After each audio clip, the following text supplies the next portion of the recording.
ಎಲ್ಲರಿಗೂ ಶುಭ ದಿನ. ಇವತ್ತು ಸಂಡೇ ಆ್ಯಂಡ್ ನಮ್ಮ ಮನೇಲಿ ರಾಗಿ ಅಂಬ್ಲಿ ಮತ್ತು ಬಾಳೆಹಣ್ಣು ಕೊಟ್ಟಿದ್ದಾರೆ ನಮ್ಮಮ್ಮ ತಿಂಡಿಗೆ. ರಾಗಿ ಅಂಬ್ಲಿ ನಾನು ತಿನ್ನಲ್ಲ ಅಂದರೂ ನಿಮಗೋಸ್ಕರ ಇವತ್ತು ನಾನು ತಿಂತಾ ಇದ್ದೀನಿ. ಕಾಮೆಂಟ್ ಸೆಕ್ಷನಲ್ಲಿ ಬೈಬೇಡಿ. ನನಗೆ ರಾಗಿ ಅಂಬ್ಲಿ ಇಷ್ಟ ಇಲ್ಲ ನನಗೆ, ಬಟ್ ಟ್ರೈ ಮಾಡೋಣ ಬನ್ನಿ.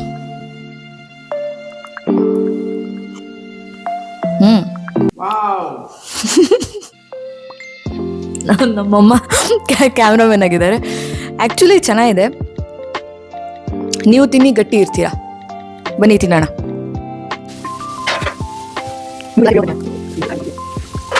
ಸೊ ತಿಂಡಿ ಏನೋ ಆಯಿತು. ಇವತ್ತು ನಮ್ಮ ಮನೇಲಿ ಅಡುಗೆಗೆ ಮೀನು ಮಾಡ್ತಾಯಿದ್ದಾರೆ. ಸೊ ನಮ್ಮಮ್ಮ ಮೀನು ಸಾರು, ಮೀನು ಫ್ರೈ ಮಾಡ್ತಿದ್ದಾರೆ. ಅದ್ರ ರೆಸಿಪಿ ತೋರಿಸ್ತೀನಿ ನಿಮಗೆ. ಯಾಕೋ ಕರೆಂಟ್ ಹೋಗುತ್ತೆ ಅಂತ ಹೇಳ್ತಿದ್ದಾರೆ. ಸೊ ಮೀನು ಸಾರಿಗೆ ಏನೇನು ಬೇಕು ಅದನ್ನು ರುಬ್ಕೊಳ್ಳೋಣ ಬನ್ನಿ. ಸೊ ಮೀನು ಸಾರಿಗೆ ನಮ್ಮಮ್ಮ ಎಲ್ಲ ರೆಡಿ ಮಾಡ್ಕೊಂಡಿದ್ದಾರೆ. ಮೀನು ಸಾರು ಆ್ಯಕ್ಚುಲಿ ತುಂಬ ಈಸಿ. ಇದೆಲ್ಲ ಹಾಕ್ಬಿಟ್ಟು ಮಿಕ್ಸಿಗೆ ಗರ್ರ್ ಅನ್ಸ್ಬಿಟ್ರೆ ಮುಗೀತು. ನನಗೆಲ್ಲ ಅಡುಗೆಗಿಂತ ಮೀನು ಸಾರು ಮಾಡೋದೇ ಖುಷಿ, ಯಾಕಂದರೆ ಬೇಗ ಆಗುತ್ತೆ ಅಂತ. ಒಂದು ಈರುಳ್ಳಿ, ಹಸಿ ಈರುಳ್ಳಿ, ಒಂದು ಹಸಿ ಈರುಳ್ಳಿ, ಆಮೇಲೆ 2 ಟಮಾಟ. ಸೊ ಈಗ ನಮ್ಮಮ್ಮ ಮಿಕ್ಸಿಗೆ ಒಂದು ಹಸಿ ಈರುಳ್ಳಿ, 2 ಟೊಮ್ಯಾಟೊ ಹಾಕೊಂಡಿದ್ದಾರೆ. ಶುಂಠಿ ರುಚಿಗೆ ತಕ್ಕಷ್ಟು. ನಾನು 1 kg ಮೀನು ಸಾರು ಮಾಡ್ತಾ ಇದ್ದೀನಿ, ಅದ್ರ ಪ್ರಕಾರ ಹಾಕ್ತಾ ಇದ್ದೀನಿ. ಸೊ 1 kg ಮೀನು ಸಾರಿಗೆ 1 ಈರುಳ್ಳಿ, 2 ಟೊಮ್ಯಾಟೊ, ಒಂದಿಷ್ಟು ಶುಂಠಿ. ಈಗ ಬೆಳ್ಳುಳ್ಳಿ, 2 ಗೆಡ್ಡೆ ಬೆಳ್ಳುಳ್ಳಿ, 2 ಗೆಡ್ಡೆ ಬೆಳ್ಳುಳ್ಳಿ. ಇನ್ನ ಏನಾದರೂ ಹೇಳಕ್ಕೆ ಇಷ್ಟಪಡ್ತೀರಾ? ಕೊತ್ತಂಬರಿ. ಮೀನು ಸಾರು ಬಗ್ಗೆ ಚೆನ್ನಾಗಿರುತ್ತೆ ನಾನು ಮಾಡೋ ಮೀನು ಸಾರು. ನೋಡಿ, ಇಷ್ಟಪಟ್ಟು ನಿಮ್ಗೆ ಇಷ್ಟ ಆದರೆ ಮಾಡ್ಕೊಳ್ಳಿ.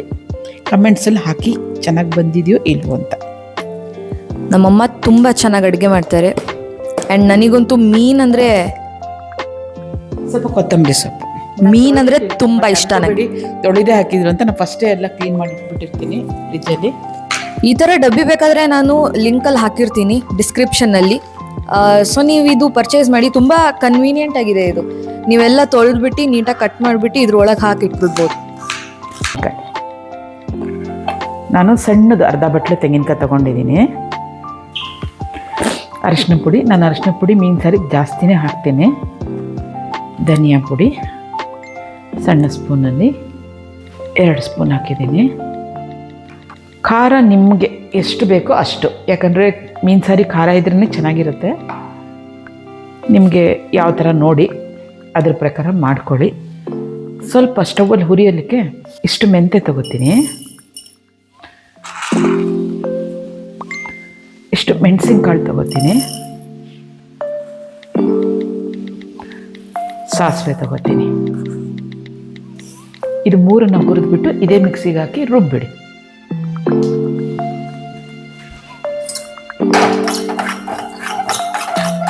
ಇದೇನು 3 ಹೇಳಿದ್ದಾರೆ ಅದನ್ನು ಹುರಿದ್ಬಿಟ್ಟು ಮಿಕ್ಸಿಗೆ ಹಾಕಿ ಅದಾದಮೇಲೆ ರುಬ್ಬಿಡಿ. ಅದಾದಮೇಲೆ ಸಾರು ಮಾಡೋಣ.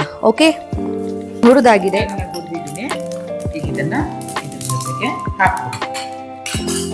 ಚೆನ್ನಾಗಿ ಹುರ್ಕೊಂಡು ಇದಕ್ಕೆ ಹಾಕಿದ್ದಾರೆ. ಅದು ರುಬ್ಬು ಅಷ್ಟರಲ್ಲಿ ಒಗ್ಗರಣೆಗೆ ಇಟ್ಕೊಂಡ್ಬಿಡೋಣ. ಓಕೆ, ಒಗ್ಗರಣೆ ಇವಾಗ ನಾನು ಎಣ್ಣೆ ತುಂಬ ಯೂಸ್ ಮಾಡಲ್ಲ, ಇದರಲ್ಲಿ ಒಂದೊಂದೇ ಹಾಕೋದು. ಇಷ್ಟು ಜನರ ಅಡುಗೆ ಎಣ್ಣೆ ಅವಶ್ಯಕತೆ ಅಷ್ಟಿರಲ್ಲ. ಇವಾಗ ಏನು ಹೆಚ್ಕೊಂಡಿದ್ವಿ ಈರುಳ್ಳಿ ಅದನ್ನು ಹಾಕ್ತಾ ಇದ್ದೀವಿ.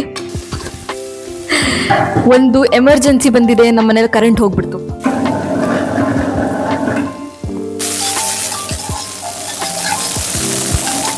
ನಿಮ್ಮೆಲ್ಲರ ಪ್ರೀತಿಯ ಮೀನು ಸಾರಿಗೆ ಇಲ್ಲೇ ಬ್ರೇಕ್ ಹಾಕೋ ಪರಿಸ್ಥಿತಿ ಬಂದಿದೆಯಾ? ಕಾದು ನೋಡಿ. ಈಗ ಫಿಶ್ ಫ್ರೈ ಮಸಾಲ ರೆಡಿ ಮಾಡ್ತೀನಿ. ಖಾರದ ಪುಡಿಯನ್ನು ಹಾಕ್ಕೊಳ್ಳೋದು ಆಯಿತಾ. ನಿಮಗೆ ಎಷ್ಟು ಪೀಸ್ ಇದೆ ಫ್ರೈ ಅದ್ರ ಮೇಲೆ ಕಲಿಸ್ಕೊಳ್ಳಿ. ಇದು ಅರಿಶಿನ ಪುಡಿ. ನಾನು ಮೊದಲೇ ಹೇಳ್ದಾಗೆ ಅರಿಶಿನ ಜಾಸ್ತಿ ಹಾಕ್ತೀನಿ. ಸಾಲ್ಟ್ ಹಾಕ್ಕೊಳ್ಳಿ. ಉಪ್ಪು, ಅರಿಶಿನ, ಖಾರ, ಪುಡಿ, ಬೇರೆ ಇನ್ನೇನು ಹಾಕಲ್ಲ. ಓಕೆ. ಸೊ ಮೀನು ಫ್ರೈ ಮಸಾಲೆ ತುಂಬ ಈಸಿ, ಎಲ್ಲ ಈಸಿ. ತುಂಬ ಏನೇನೋ ಹಾಕಿ ಇದು ಮಾಡಬಾರ್ದು. ತುಂಬ ಚೆನ್ನಾಗಿರುತ್ತೆ ಇದು. ಇಷ್ಟೇ. ತವಾ ಫ್ರೈ ಮಾಡ್ಬೇಕಾದ್ರೆ ಮಾತ್ರ ಕರ್ಬೇವಿನ ಸೊಪ್ಪು, ಬೆಳ್ಳುಳ್ಳಿ ಹಾಕಿಬಿಟ್ಟು ಆಮೇಲೆ ಫಿಶ್ ಹಾಕಿ. ಆಯಿಲ್ ತುಂಬ ಸ್ಪ್ರೇ ಮಾಡಿ. ಆಯಿಲು ಸಾಕು, ತುಂಬ ಚೆನ್ನಾಗಿ ಫ್ರೈ ಆಗುತ್ತೆ. ಸ್ಲೋ ಫ್ಲೇಮಲ್ಲಿ ಬೇಯಿಸಿಬಿಟ್ರೆ ಜಾಸ್ತಿ ಎಣ್ಣೆ ಏನೋ ಅವಶ್ಯಕತೆ ಇರಲ್ಲ. ನಂಗೆ ಈಗಲೇ ತಿನ್ಬೇಕು ಅನ್ನಿಸ್ತಾ ಇದೆ, ಆದರೆ ನಮ್ಮಪ್ಪ ಫ್ರೈ ಅಲ್ಲ ಮೀನು ತರಕ್ಕೆ ಹೋಗಿದ್ದಾರೆ. ಸೊ ಕಾಯ್ಬೇಕಾಗತ್ತೆ. ಇವಾಗ ಈ ರುಬ್ಬಿರೋದನ್ನ ತೋರಿಸ್ತೀನಿ. ಈ ಈರುಳ್ಳಿ ಫ್ರೈ ಮಾಡ್ಕೊತಿದ್ವಿ ಅಲ್ವಾ, ಇವಾಗ ಈ ರುಬ್ಬಿರೋ ಮಸಾಲೆನ ಅದಕ್ಕೆ ಹಾಕಬೇಕು. ಹುಣ್ಸೆಹಣ್ಣು ಏನಿದೆ ಅದನ್ನು ಚೆನ್ನಾಗಿ ಕಿವುಚ್ಕೊಂಡು ಹುಣ್ಸೆಹಣ್ಣು ನೀರನ್ನು ಅದಕ್ಕೆ ಹಾಕಬೇಕು, ಚೆನ್ನಾಗಿರುತ್ತೆ. ಸೊ ಇವಾಗ ನೀರು ಹಾಕೋತಾ ಇದ್ದಾರೆ ನಮ್ಮಮ್ಮ. ಹುಣ್ಸೆಹಣ್ಣು ನೀರು ಹಿಂಡಾದ್ಮೇಲೆ ಎಷ್ಟು ನೀರು ಬೇಕೋ ಅಷ್ಟು ನೀರು ಹಾಕೋತಾ ಇದ್ದಾರೆ. ಈಗ ಅದಕ್ಕೆ ದಪ್ಪುಪ್ಪು ಹಾಕ್ತಾರೆ. ನಿಮ್ಮ ಫ್ಲೇಮ್ ದೊಡ್ಡದಾಗಿರಲಿ ಅಂತ ಉಪ್ಪು, ದಪ್ಪು ಉಪ್ಪು, ರುಚಿಗೆ ತಕ್ಕಷ್ಟು ದಪ್ಪು ಉಪ್ಪು ಇವಾಗ ಹಾಕಿ ಚೆನ್ನಾಗಿ ಕಲಿಸ್ಬಿಡಿ. ಆಮೇಲೆ ಇದು ಕುದೀತಿರ್ಬೇಕಾದ್ರೆ ಇದಕ್ಕೆ ಮೀನು ಬಿಡ್ತಾ ಬರೋಣ. ಓಕೆ, ಸೊ ನಮ್ಮಪ್ಪ ಮೀನು ತಗೊಬಂದರು. ನಾವು ಸಾರಿಗೆ ಕಾಂಡೆ ಮೀನು ಹಾಕ್ತಾ ಇದ್ದೀವಿ. 1 kg ಇದೆ, ಕುದೀತಾ ಇದೆ. ಖಾರದ ವಾಸನೆ ಹೋಗಬೇಕು. ಓಕೆ, ಖಾರದ ವಾಸನೆ ಹೋಗಬೇಕು. ಇವಾಗ ಈ ಕಾಂಡೆ ಮೀನು ನಿಮಗೆ ತೋರಿಸ್ತೀನಿ. ಇವಾಗ ಈ ಕಾಂಡೆ ಮೀನನ್ನು ನಾವು ಬಿಡ್ತಾ ಬರೋಣ. ಬಿಡ್ತೀರಾ? ಬಿಡು ಅಡ್ಡಿ.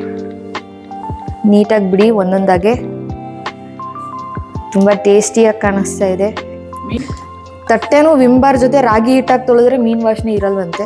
ಸೊ ನಮ್ಮಮ್ಮ ಹಾಗೆ ಮಾಡೋದು. ಬಿಕಾಸ್ ನಾನಂತೂ ತಟ್ಟೆ ತೊಳೆಯಲ್ಲ, ನಮ್ಮಮ್ಮನೇ ತೊಳೆಯೋದು. ಅವ್ರಿಗೆ ತುಂಬ ಚೆನ್ನಾಗಿ ಗೊತ್ತಿರುತ್ತೆ. ಸೊ ಎಲ್ಲ ಮೀನು ಹಾಕಾಯ್ತು. ಇವಾಗ ಚೆನ್ನಾಗಿ ಕುದಿಸಿ ತಿನ್ಬಿಡಿ. ಇದು ಬ್ಲ್ಯಾಕ್ ಪಾಂಪ್ಲೆಟ್. ಈ ಸಲ ದೊಡ್ಡ ಸಿಕ್ಕಿದೆ. ಸಲ ಇದೆಯಲ್ಲ, ತುಂಬ ಹಚ್ಕೋಬಾರ್ದು. ತೆಳುವು ಹಿಂಗೆ ಹಚ್ಕೊಂಡು. ನನಗೆ ಆ್ಯಕ್ಚುಲಿ ಪಾಂಪ್ಲೆಟ್ ಅಂದರೆ ಫೇವ್ರೆಟ್. ನನಗೆ ತುಂಬ ಸಾಫ್ಟಾಗಿರುತ್ತೆ.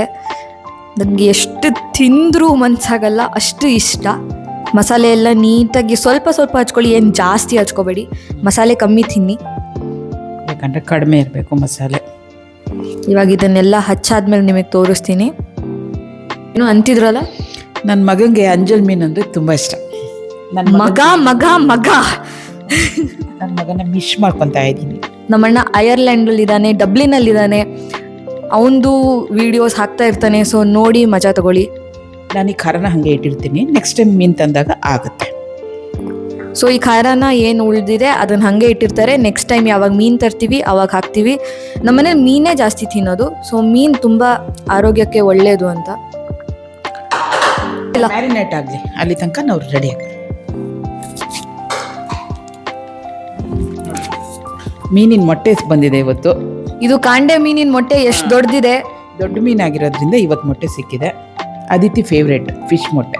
ಫಿಶಲ್ಲಿ ಏನೇನಿದೆ ಎಲ್ಲ ಫೇವ್ರೇಟು. ಫಿಶ್ಶಿನ ಕಣ್ಣು, ಫಿಶ್ಶಿನ ಮೊಟ್ಟೆ, ಫಿಶ್ಶು, ಅದ್ರ ಮೂಳೆ ಒಂದು ಬಿಟ್ಟು. ನೆಕ್ಸ್ಟ್ ಇಲ್ಲಿ ಫಿಶ್ ಇಟ್ಟಿದ್ದಾರೆ. ಇಲ್ಲಿ ನೀವು ನೋಡ್ಬೋದು. ಬೆಳ್ಳುಳ್ಳಿ ಜಚ್ಕೊಂಡಿದ್ದೀನಿ.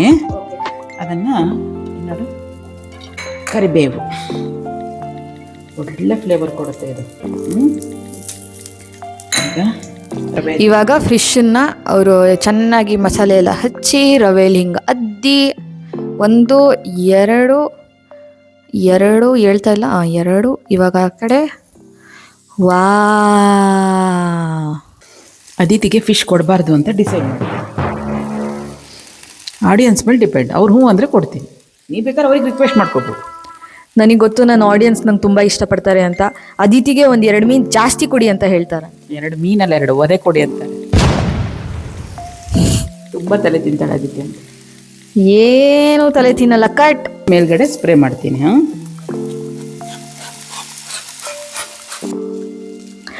ನೋಡಿ, ಅಲ್ಲಿ ನಮ್ಮ ಫಿಶ್ ಫ್ರೈ ರೆಡಿ ಇದೆ. ಮೇಲ್ಗಡೆ ಬೆಳ್ಳುಳ್ಳಿ, ಕರ್ಬೇವಿನ ಸೊಪ್ಪೆಲ್ಲ ಹಾಕಿದ್ದಾರೆ. ಒಳ್ಳೆ ಘಮ ಕೊಡ್ತಾ ಇದೆ. ತಿನ್ನಕ್ಕಂತೂ ಫುಲ್ ಮಜಾ ಬರುತ್ತೆ ಅಲ್ಲಮ್ಮ. ಸೊ ಪ್ಲೇಟ್ ರೆಡಿ ಇದೆ, ಬನ್ನಿ ತಿನ್ನೋಣ. ನನಗಂತೂ ಫಿಶ್ ಅಂದರೆ ಸಿಕ್ಕಾಪಟ್ಟೆ ಇಷ್ಟ. ನೆಕ್ಸ್ಟ್ ನಿಮಗೆ ಯಾವ ರೆಸಿಪಿ ಇಷ್ಟ, ಯಾವ ರೆಸಿಪಿ ಹಾಕಲಿ ಅಂತ ಕಾಮೆಂಟ್ ಮಾಡಿ.